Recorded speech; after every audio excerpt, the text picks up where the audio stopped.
It's kind of hard to believe that after 20 years of the music community urging governments to enact legislation that properly protects and values creators' work in the digital environment, that we're only just now getting there. But having said that, as Miranda said to the Standing Committee on, I think it was Heritage, while the best time to fix our copyright laws was 20 years ago, the second best time is now. Now, in launching the review of our Copyright Act in late 2017, this is what the government said they were going to do.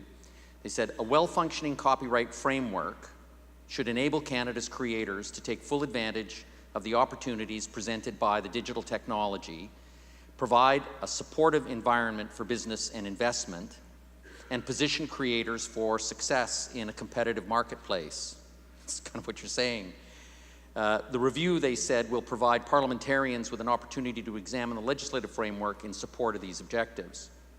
So we've got the opportunity now to make sure that this review focuses on creators and produces real results to close the value gap. And it certainly feels like that's happening as we listen to the comments of parliamentarians at the two committees. So to discuss the scale of the problem, as well as actionable changes to our Copyright Act that can immediately improve the situation for creators, we've invited two brilliant artist entrepreneurs, an industry leader dedicated to fair compensation for performers and record labels, and an economist who has produced 3 studies on the value gap in Canada, and they're going to discuss this issue today with our moderator, Nam Kiwanuka. And so I'd invite the panel to the stage and step aside.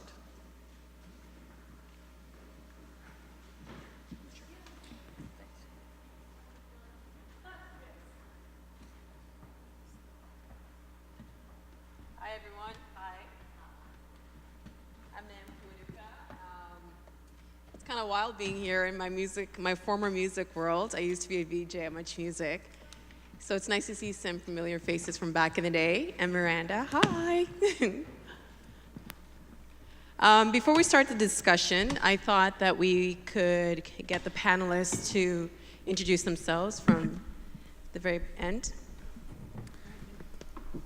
Sure. I'm Ian MacKay. I'm the president of Resound, and as it was said in the introduction, we're a collecting rights organization that collects money for both performers, artists, including background musicians, and sound recording owners, and distributes those monies to them. And so copyright reform is something that we're very interested in terms of getting that right for the future of the music industry. Okay, and Maia? Maia Davies. I'm a professional songwriter, producer, artist. I write all the songs that you all listen to and build your whole industry on. I don't know. And you speak French. And you speak French, something we were talking about. And I'm French Canadian. Yeah. Joanne so sassy. And Dr. Barker? Yeah, I'm George Barker. I'm at the London School of Economics and at the Australian National University. I'm an economist, and I've got a law degree as well, so I study the effect of the law and legal rules on the economy, and one of the most interesting industries to do that for is the music industry, and so that's what I've been doing for 20 years. And the interaction between that and the what I call the ICT industry, information, communications, and technology industry, which has been a very interesting journey. And Loreena? My name is Loreena McKennitt. I started my career in 1985 busking on the streets and have gone on to sell about 15 million records around the world. I have managed my own career. As some would say, I'm unmanageable, so I don't have a manager in the traditional sense, but have walked intimately the road of building and sustaining my career to this point. Thank you very much. I'm looking forward to learning from all of you. I know in this room, everybody kind of has a sense of the digital disruption. But I just wanted to go over it if somebody sees this on the internet later. Going back 22 years ago in 1996, when the World Intellectual Property Organization drafted copyright treaties in response to increased digitization. In 1998, Google was incorporated. 1999, Napster and other peer-to-peer sharing services appeared online. 2001, the iPod was introduced 17 years ago. 2003, Apple opened its iTunes music store. And 2005, YouTube launched. And 2008, Spotify launched. Dr. Barker, I wanted to start with you. How have these digital milestones affected the music industry as a whole? Well, the key issue has been the ability to enforce property rights, which Deborah's talked about. Property rights are essential to the existence of markets. They basically create a basis for people to consent to things happening to what's going on. And I think when I look at how the value gap has arisen, I think of it as an interaction between the legal system and technology, starting with that. And then when I think about what the consequence for that interaction, it really could have gone either way. And that in the late 1990s, people were talking about it being a golden age, that creation costs would go down, that it'd be easy to distribute music, that the industry would boom and creativity would boom. So why do you think it went the other way? Well, it was a hypothesis, it was a prediction, and it was really a question of data. And I think what happened was that basically the creation is a different kind of economic activity. Normally economists analyze existing goods and services. But with creativity, what happens is you incur a huge amount of fixed costs up front, and then when you put it to market, it's easy to copy. And so that's the essential problem. Immediately you put your music out there, you've created a competitor. And at that point, the price, in a sense, is going to, at most, be the cost of copying. And with the internet and digitization, that means close to zero. Digitization is a hard word to say, isn't it? It's just me. No, you got it right. I didn't get it right. Well, you've now produced 3 reports on the value gap in Canada. What have you found? I found that it's a very big gap. I mean, it was a question of science, really. It was a question of empirics. Would it be a golden age or not? And we didn't know for a long time. It takes more than about 18 data points to be able to test anything in science. And so each year went by, we couldn't really test. But if you measure it a number of ways, which these reports do, and you look not only at music, but other industries, creative industries, and if you look across countries, what you find is that basically the economy grew like this, and the music industry went like that. And so in Canada, when you measure the growth of the economy in terms of real GDP, and you say what happened to the music industry, and by comparison, you end up with a $1.6 billion difference. So this is one way of measuring it. I've done a bottom-up way as well, and it comes to about the same number. So I've got 3 numbers for you to think about: 2, 20, and 0.082. That's 2 billion, 20 billion, and 82 million, 0.082 billion. 2 billion is how much money is lost, in a sense, because the law didn't enforce copyright better in response to the technological revolution. And who would that money go to? The creators or to? This is merely the recorded industry's revenues that would be $2 billion higher. The 20 is what the gap is when you sum it across 20 years from 1998. So 20 billion, second number. The last one is, on average, that gap was growing at 82 million a year. And despite all the talk about the spike we've got because of streaming, in Canada, it's still growing at $32 million a year, the gap. You're never going to fill that gap, that hole, get back to where you were. You're going to keep going further away from 1998. It's hard to understand, but you've got to think, as an economist does, about inflation and keeping up with what your opportunity cost is, what you could have done with this money or your time in another industry. I mean, I'm more familiar with the thousands, not the millions or the billions, but it must be depressing hearing those sums of money being lost. Well, yeah, I mean, to get perspective, there's another set of numbers, 2, 3, and 4. If you start with the $2 billion a year, then we're saying that music industry revenues could be 3 times, well, the gap, actually, the $2 billion gap, is 3 times current Canadian music industry revenues. Current Canadian recorded music industry revenues are about 500 million. This gap is huge. When you think about how much bigger the industry revenues would be, they'd be 4 times bigger. So what we've done is we've told the creative people, basically, we don't want you. I think there are creative people who've left the industry, will leave the industry. We've got the hardcore trying to make a living out of it. But this reward from creativity has gone down so low that we've lost our future, in a sense, of our creative industry.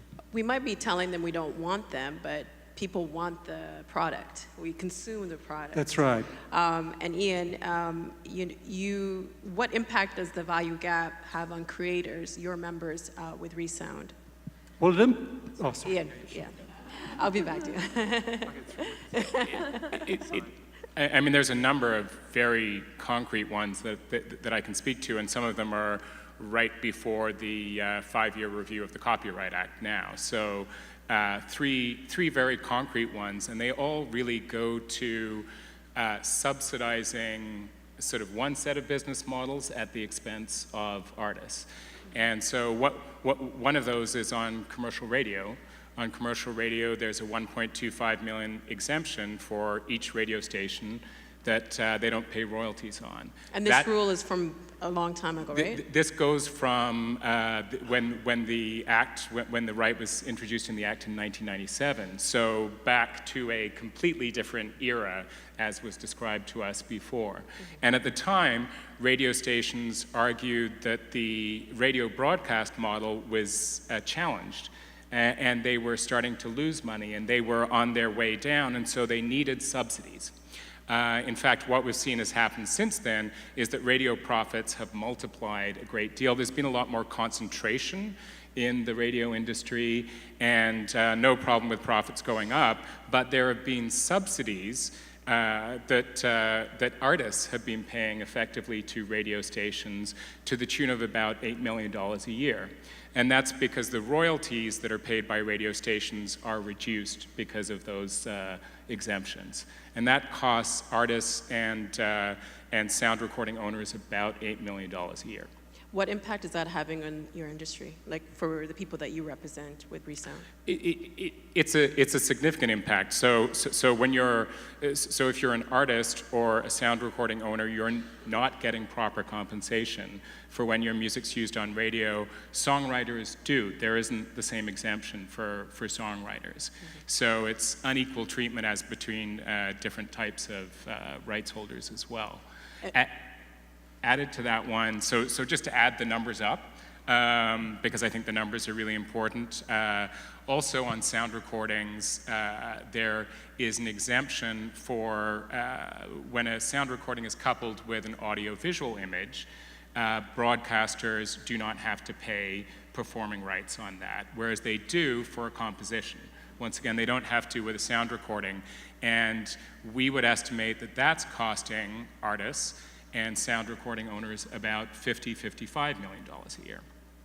Then you move to private copying, and private copying that the government narrowed the uses that private copying went to just sort of technologies which really are ceasing to exist as means of copying.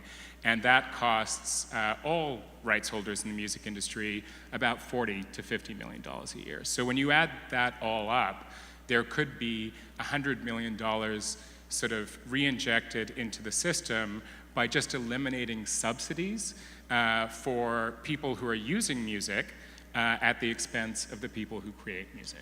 So in this, we're talking about corporations benefiting from the art of creators, but with consumers, we're taking the product and we might not realize what goes into get that product in the end. So what is Resound doing to promote the value of music? Yeah, so we deal primarily with businesses, not directly with consumers. So we license individual businesses that use music, like gyms, nightclubs, retailers, as well as radio stations, satellite radio, all of that.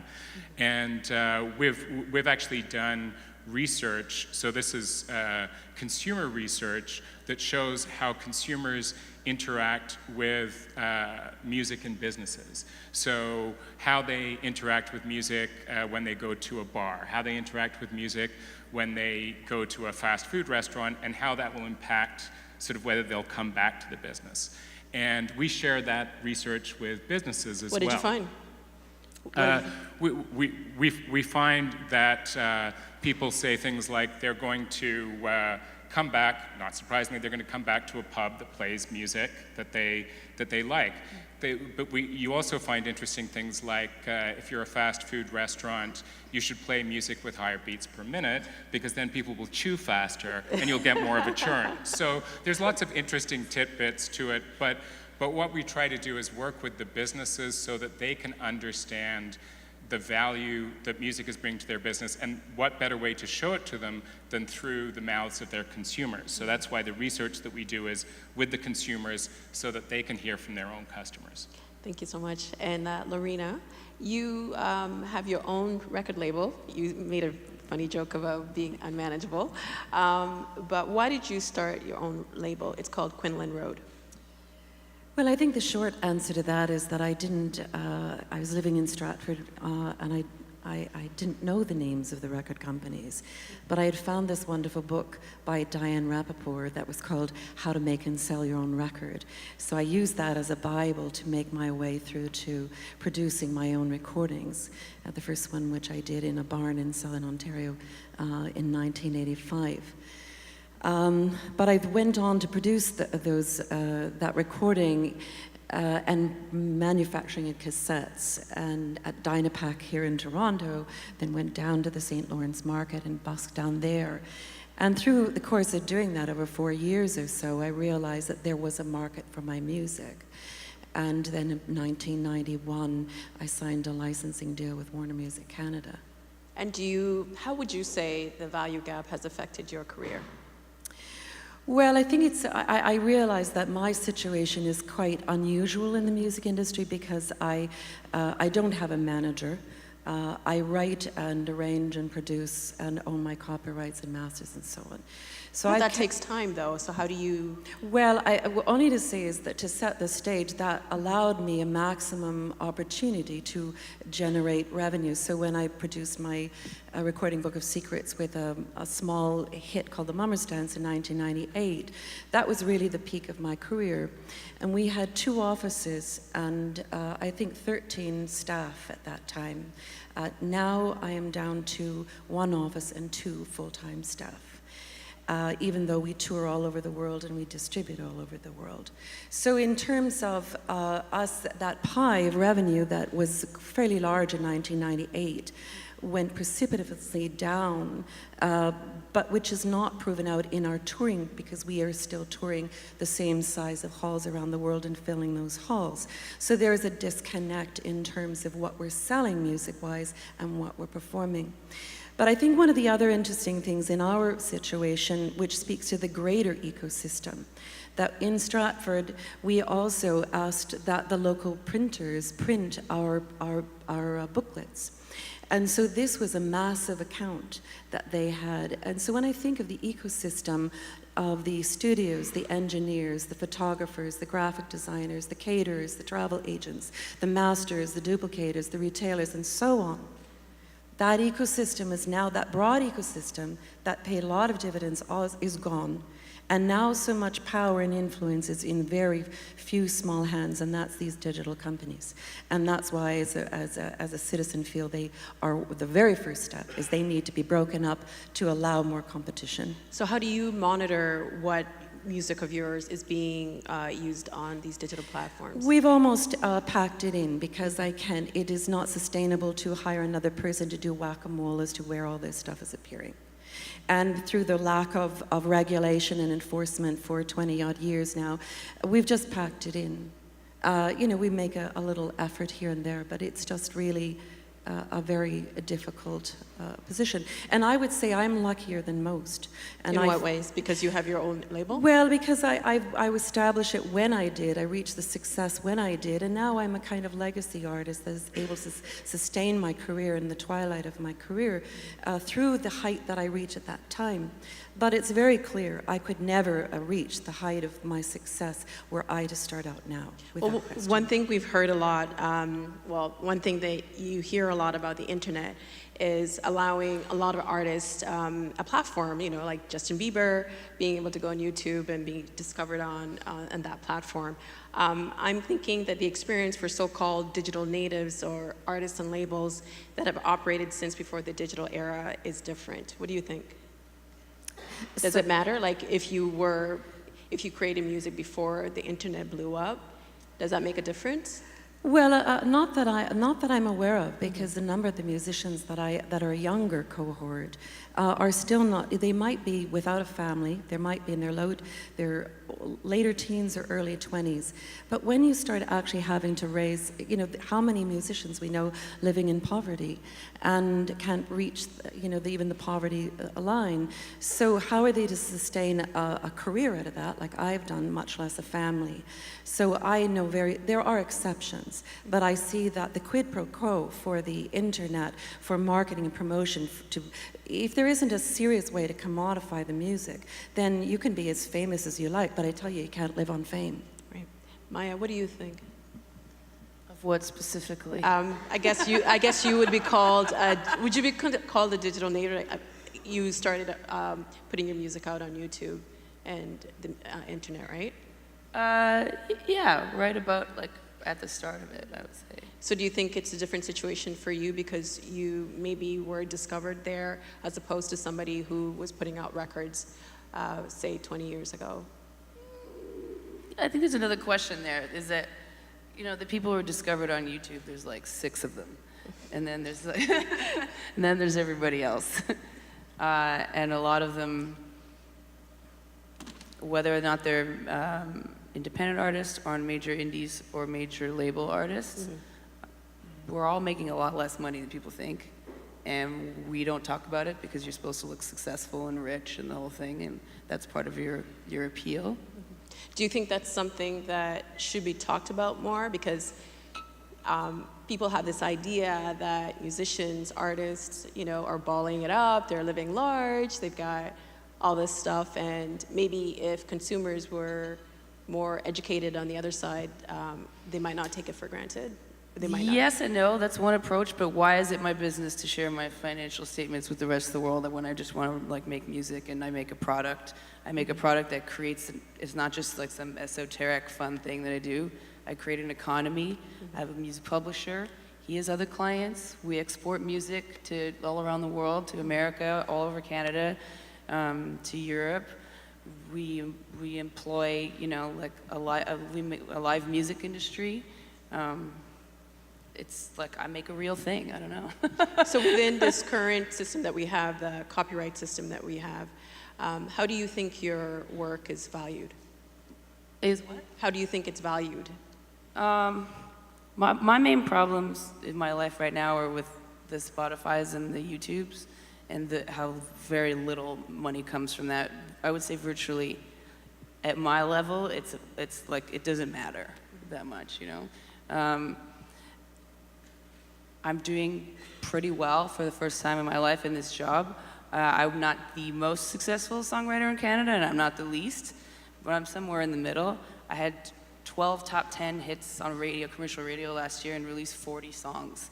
And I'm putting out an artist project, and I'm producing records. And I work 7 days a week all the time, and I'm not complaining. I love it, but it should be a bit. I should be doing better than I am. And I don't know. We keep educating. Do people care? I don't think there's a deep flaw in the philosophy. And to come back a little bit to what you were saying before, I know that academically and from a financial academic point of view, it's okay. We're looking towards this change in philosophy, and that the dollar amount to artists is less important. But it is important because we're making the content. We're making the thing that everyone wants to listen to. What if I said, I got all my friends together and all the artists of like the whole world, which like I'll do, you know, like, and we said, well, we're gonna decide who's cool enough and a nice enough human to listen to our awesome music. Like, that's what they're saying. That's what consumers are saying to us. Like, that's just it's the flip side of that. We're gonna decide. Well, you're gonna make it anyway, and we all have access to it. And you know, I have my life, and I don't want to pay for it or whatever. And then Spotify and YouTube putting a value on that because it serves their purposes and frankly greed. We're making it. What if we decide, well, you can't listen to it? But do you think that there's, but do you think, and the only reason I'm bringing this up is because I'm a consumer, and I've consumed music that I haven't paid for.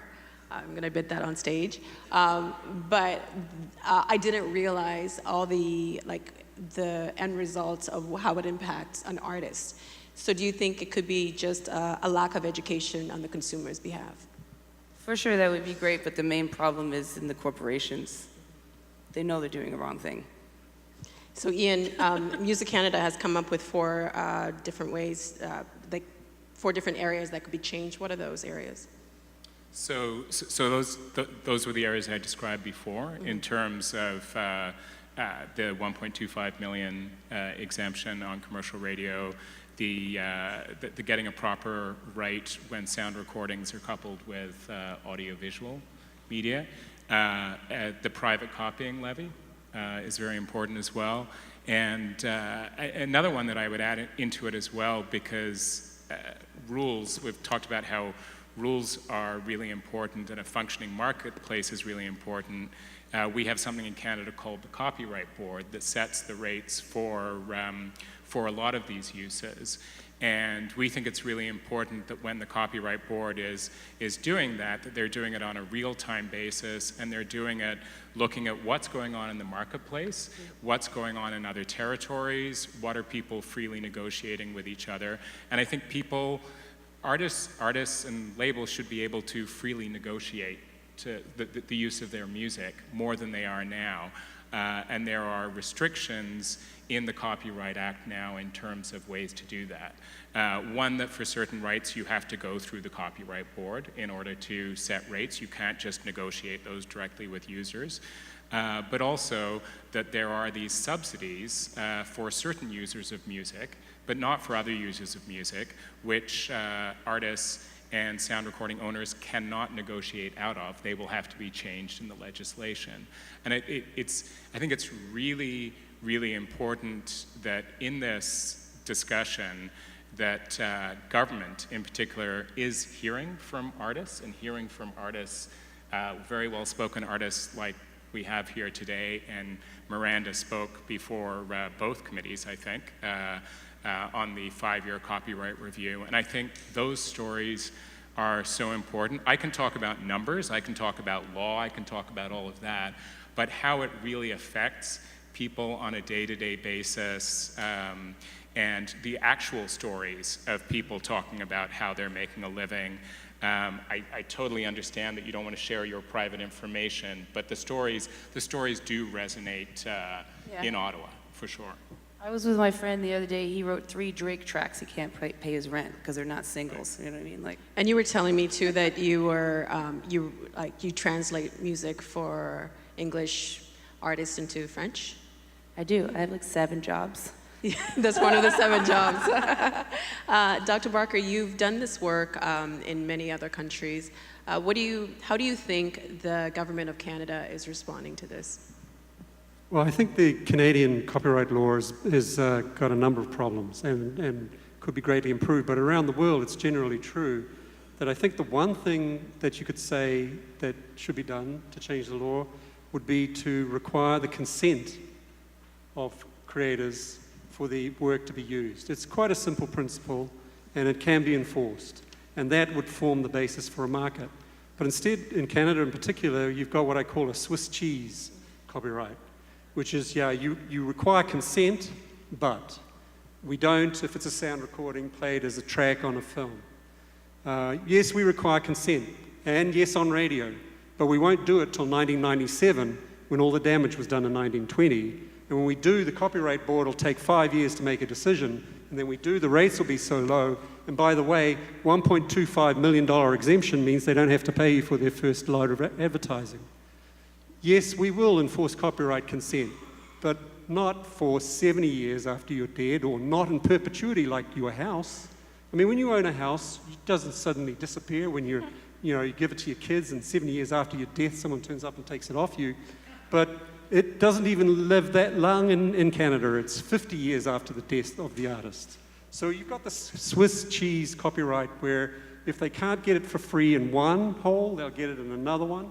You've got the private copyright exceptions, the Fair Dealing Act, which means that, yes, you require consent, but not if you're private copying, but we will levy them if they private copy. But we won't collect the revenue on anything that actually anyone's anymore using to copy. We'll collect it on things they don't use. So you basically got the principle being missed, the enforcement of consent not happening. Secondly, the technology change doesn't need to cause these problems. I think that we have a legal system that's not responding and not responsive quickly enough, and then when it does respond, it's badly adapted. So the radio example is a really good one. They really introduced a law recognizing the right to be paid for someone broadcasting music over the airwaves till 1997. The US still hasn't got a terrestrial broadcasting right. This is crazy.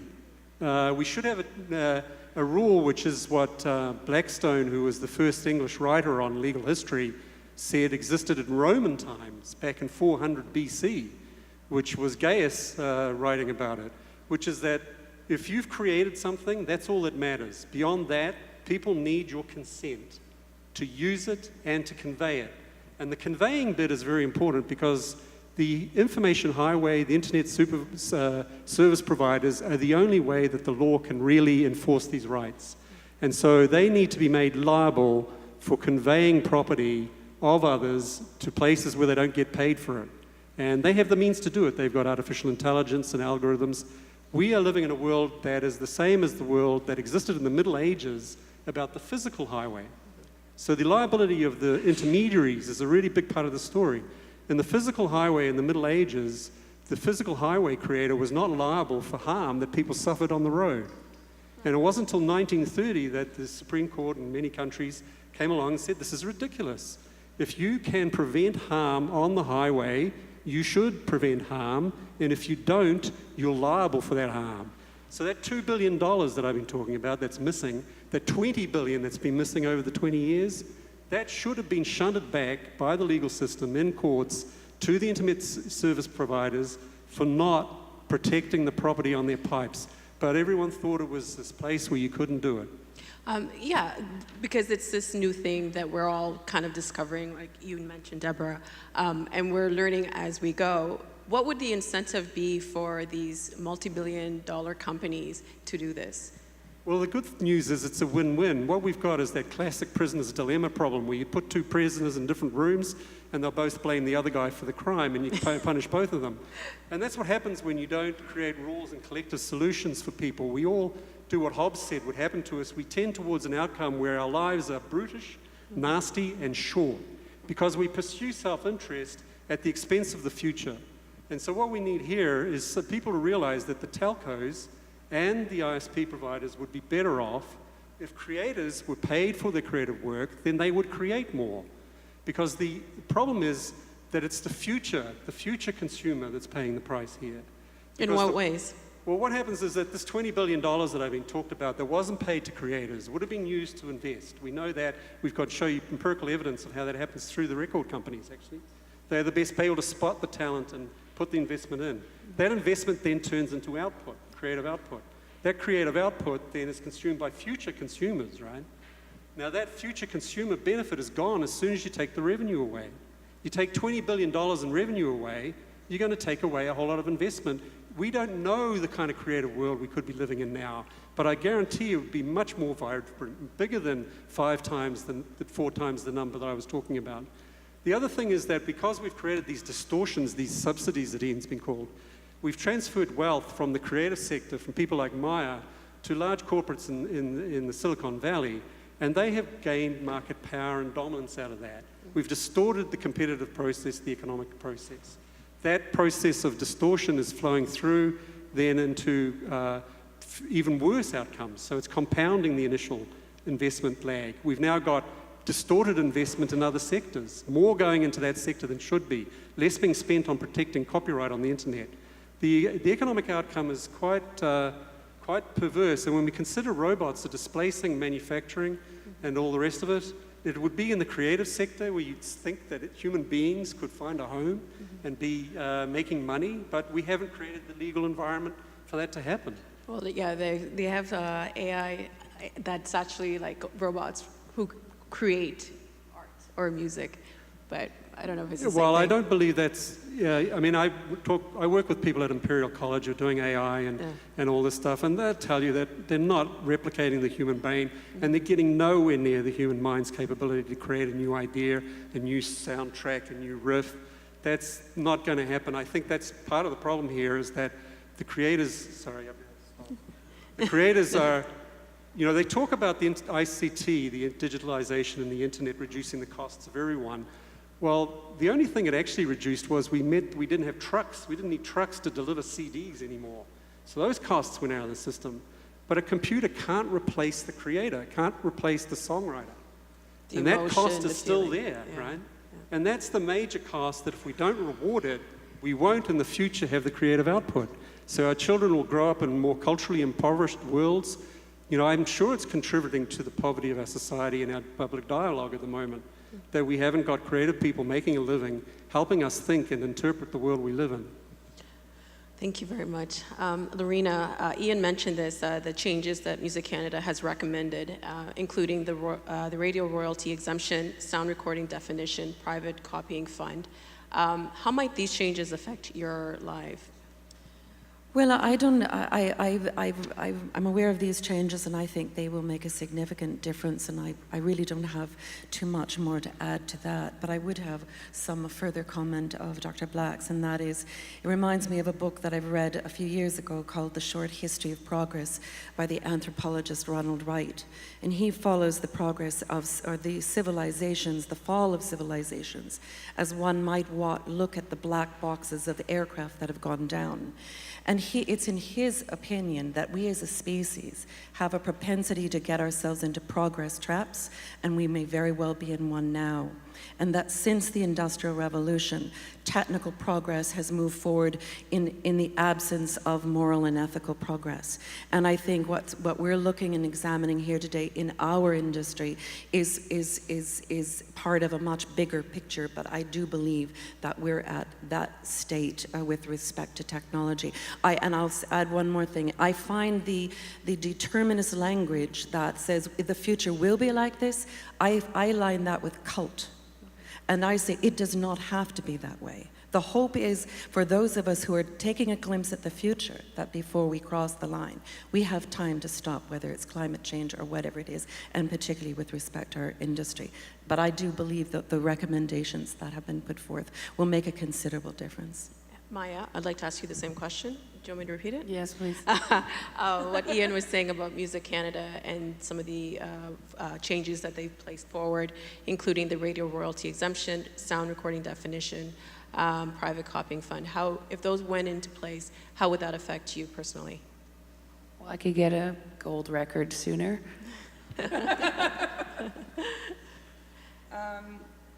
Is the life of copyright plus 70 years, is that happening? So I have some people have said yes, it's happening. Some people said no, it's happening in Canada. Yes. Or yes? Yes. So term plus 70 years for songs, for compositions, is happening as part of the U.S., Mexico, Canada free trade agreement. USMCA? Yeah. That's amazing. Let's do more things like that. Well, my publisher is very happy because, well, here's one. He represents the same way that record companies reinvest in young artists, you know, like without, you know, Aretha Franklin being successful, there was no money to invest in Bruce Springsteen, you know what I mean? And publishers do the same kind of thing. My publisher owns a lot of copyright, that's some older material, classics, things like that, that helps him invest in my future as a writer, sending me to writing camps. We're in Berlin, writing a bunch of stuff there, and I'm getting some cuts from that, and that's the same. So that's an example of that. Just one step directly affects my life in a positive way. Dr. Barker, you wanted to add something?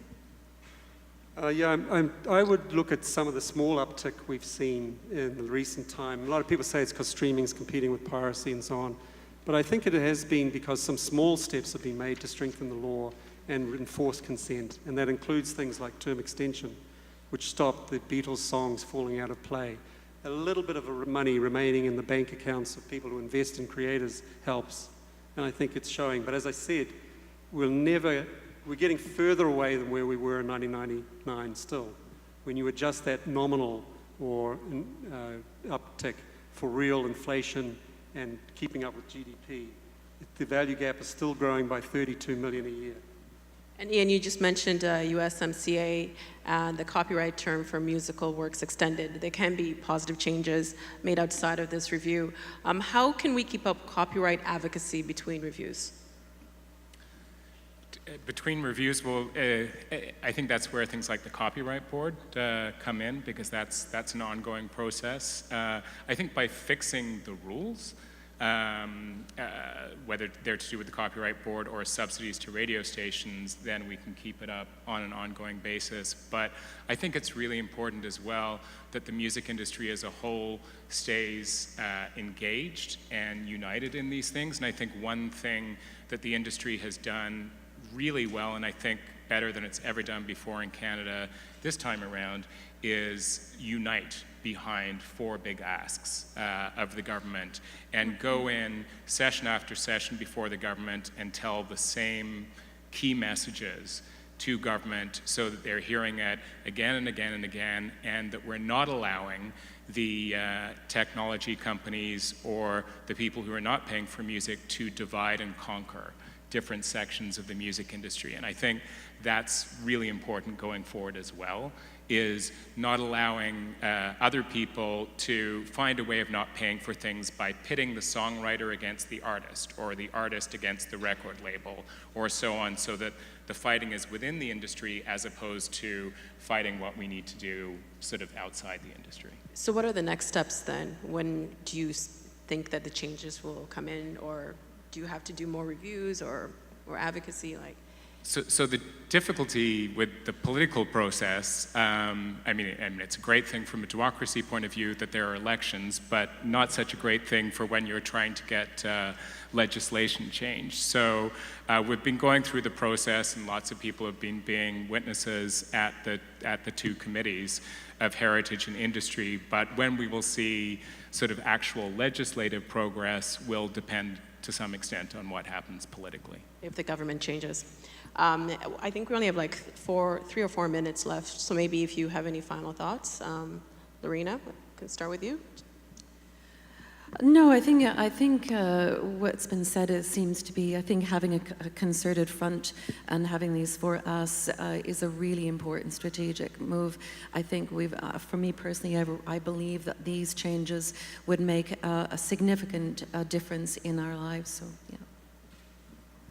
Well, anything that moves the principle for consent forward and creates momentum in that direction is a good idea. But as an economist and a person who understands political economy, I think you can't count on it being an easy road, that the interests lined up against you are strong and influential and well-moneyed. And I think you need a very concerted effort, particularly appealing to the hearts and minds of politicians about artists like Maia, who are suffering, the children of today who are not able to pursue their careers, the people who are going into economics, for crying out loud, rather than music. Well, is that what I was going to ask? Would that be yourself?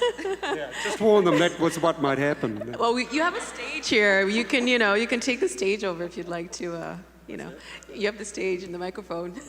I think it was a Rolling Stone, right? Mick Jagger was at the London School of Economics. So.